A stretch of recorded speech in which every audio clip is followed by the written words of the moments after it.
बिस्मिल्लाहिर्रहमानिर्रहीम। अस्सलाम वालेकुम व्यूअर, मैं Majaz Mour advocate high court law and justice channel से आज एक बहुत अहम मौजू डिस्कस करना है। पंजाब कंज्यूमर प्रोटेक्शन एक्ट 2005 के हवाले से। वो है मयाद टाइम, आप कितने अरसे में अपना क्लेम फ़ाइल कर सकते हैं कंज्यूमर कोर्ट में। क्या ये अनलिमिटेड है? ये अनलिमिटेड नहीं है, ये 1 महीने का टाइम है। 1 महीने में आपने वो अपना क्लेम फ़ाइल करना है कंज्यूमर कोर्ट में। अगर आपको सर्विसेज अच्छी नहीं दी गई या आपको जो प्रोडक्ट दी गई है वो अच्छी नहीं है, मेयारी नहीं है, तो आप 1 महीने के अंदर वो अपना क्लेम फ़ाइल करना है कंज्यूमर कोर्ट में। एक नोटिस, इस महीने में आपने एक नोटिस भी देना है, 28(1) के तहत नोटिस देना है। और ये जो टाइम प्रोवाइड किया गया है 28 सेक्शन 28 एंड क्लास 4 है ये पंजाब कंज्यूमर प्रोटेक्शन एक्ट की। वो कहता है कि ए क्लेम बाय द कंज्यूमर और the authority shall be filed with in 30 days of arising of the cause of action. जो काज ऑफ एक्शन आपको हासिल होगा ना, उसके 30 दिन के अंदर आपने वो अपना क्लेम फाइल करना है। और इस 30 दिन में आपने एक नोटिस भी उसको देना है अपने सर्विस प्रोवाइडर या जिससे आपने प्रोडक्ट ली है। तो काज ऑफ एक्शन कब पैदा होगा? जब आपने वो प्रोडक्ट या सर्विस जिस तरीक को ले ली ना, उस तरीक से आपको काज ऑफ एक्शन हासिल होगा। वो उस तरीक से आपके वो 30 days गिने जाएंगे। लेकिन जो कंज्यूमर कोर्ट है इसको एक्सटेंड भी कर सकती है। आप इसको कंज्यूमर कोर्ट इसमें जो 60 days है ना, वो इसकी एक्सटेंशन कर सकती है। वो किस सूरत में?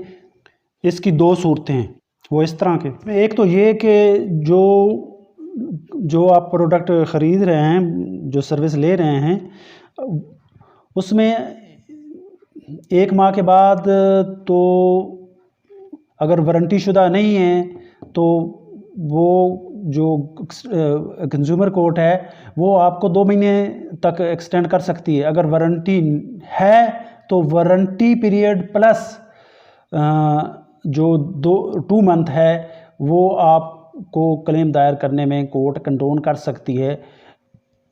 मिसाल के तौर पर आपने एक गाड़ी ली और अच्छा, ये जो टाइम एक्सटेंड होगा, ये कंज्यूमर कोर्ट आप उसको सफिशेंट काज एप्लीकेशन लिखेंगे कंडोनेशन ऑफ डिले की, और उसमें वो सफिशेंट काज लिखेंगे कि इस वजह से मैं विद इन टाइम जो क्लेम है अपना इस कोर्ट में दाखिल नहीं कर सका, तो वो उस सफिशेंट काज को मद्देनज़र रखते हुए अदालत आपका जो डिले है कंडोन कर देगी। वो सफिशेंट काज क्या होता है? मिसाल के तौर पर आप गाड़ी लेते हैं, उसके बाद फौरी किसी इमरजेंसी, किसी मुल्क बाहर चले जाते हैं इमरजेंसी की सूरत में, और फिर वापस आते हैं, तो वो एक सफिशेंट काज मकबूल होगी। या इसके अलावा और कोई इमरजेंसी कोई इस तरह की है तो वो कंसिडर्ड होगी कोर्ट के सामने कि ये सफिशेंट काज है। और मिसाल तौर पर ये आपने गाड़ी ली और जो गाड़ी की 1 साल वारंटी थी और 1 साल गुजर गया, तो नेक्स्ट 1 साल के बाद भी 1 साल यानी कि अब 1 मंथ आपको क्लेम दायर करने के लिए नहीं, आपको 1 साल और 2 महीने मिल गए। ठीक है ना? 1 साल तो हो गया वारंटी का, और 2 मंथ जो कोर्ट एक्सटेंड करेगी सफिशेंट काज की बिना पर, तो वो हो गया 1 साल प्लस 2 मंथ, यानी कि आपको 2 महीने और 1 साल मिल गया। इस तरह अपना क्लेम आप 1 साल और 2 महीने के अंदर दायर कर सकते हैं। यानी कि 14 मंथ में आप अगर दायर करते हैं क्लेम, तो आपका क्लेम कंसिडर्ड होगा, बशर्ते कि आप एक सफिशेंट एप्लीकेशन लफ करते हैं अपने क्लेम के साथ, और दूसरा उसके साथ सफिशेंट काज उस एप्लीकेशन में लिखते हैं, और वो प्रोडक्ट जो है आपकी वारंटी शुदा है और वारंटी उसकी 1 साल है, तो वो कोर्ट उसको जो टाइम पीरियड है क्लेम दायर करने का वो 1 साल से 1 साल 14 महीने, 1 साल और 2 महीने 14 महीने तक एक्सटेंड कर सकती है और 1 साल 14 महीने में आप अपना क्लेम दायर कर सकते हैं। Thank you. अल्लाह हाफ़िज़, फ़ी अमान अल्लाह।